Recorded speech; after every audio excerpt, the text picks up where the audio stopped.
নমস্কার বন্ধুরা, অমৃতরস চ্যানেলে তোমাদেরকে স্বাগত। বন্ধুরা, আজ আমি তোমাদেরকে শোনাব শিব চরিত্রের মহিমা সম্পর্কে। তো বন্ধুরা, শিব চরিত্র সম্পর্কে শুরু করা যাক। মহাদেব চরিত্র পরম পবিত্র চরিত্র। যে জীব শিব চরিত্র শ্রবণ করেন তার যশ বৃদ্ধি হয়, আয়ু বৃদ্ধি হয়, তার পাপ নাশ হয়। কারণ শিব শব্দের অর্থ হল মঙ্গল। যিনি জগতের কল্যাণ করেন, যিনি জগতের মঙ্গল করেন, তিনিই হলেন শিব। তিনিই হলেন দেবাদিদেব মহাদেব। জগতে রক্ষার জন্য যিনি বিষ পান করেছিলেন তিনিই দেবাদিদেব মহাদেব। শিবের কাছে নেওয়ার জন্য কিছুই নেই, ওনার কাছে যা আছে সব দেওয়ার জন্য।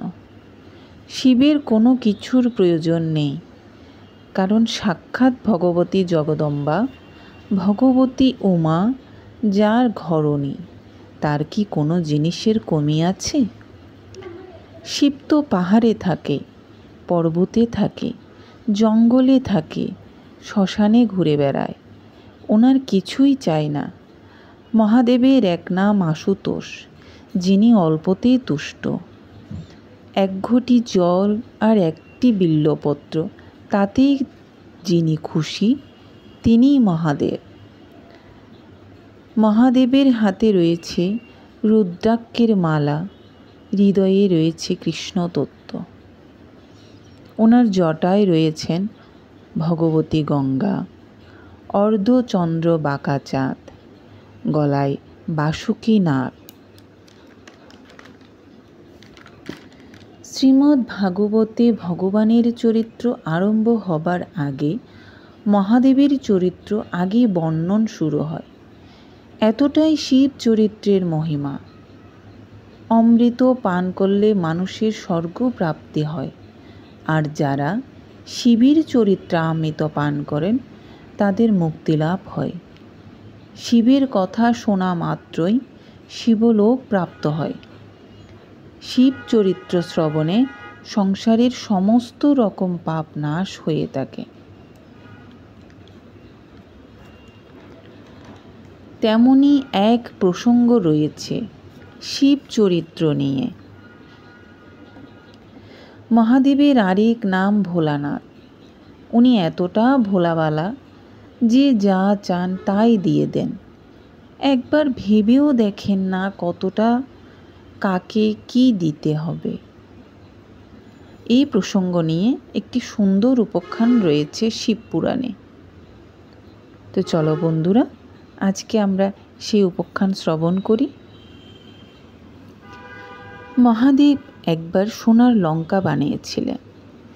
গৃহপ্রবেশের জন্য পুরোহিত খুঁজছিলেন, কিন্তু কোথাও পুরোহিত পেলেন না। শেষে পুরোহিত হিসেবে আর কাউকে খুঁজে না পেয়ে রাবণকে নিয়ে এসেছেন পুরোহিত হিসেবে। কারণ রাবণ ছিলেন পণ্ডিত বিদ্বান। সুন্দর লঙ্কার গৃহপ্রবেশ হলো, পুজো পাঠ হয়ে গেছে।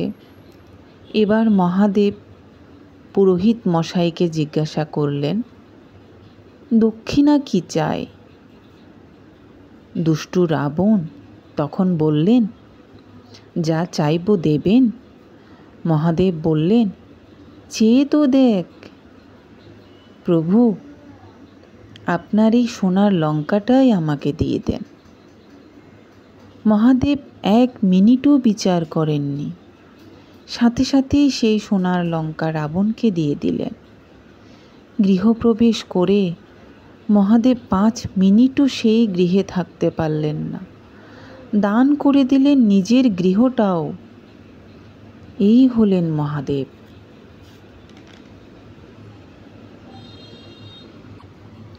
এতটাই ভোলে ভালা আমার দেবাদিদেব মহাদেব।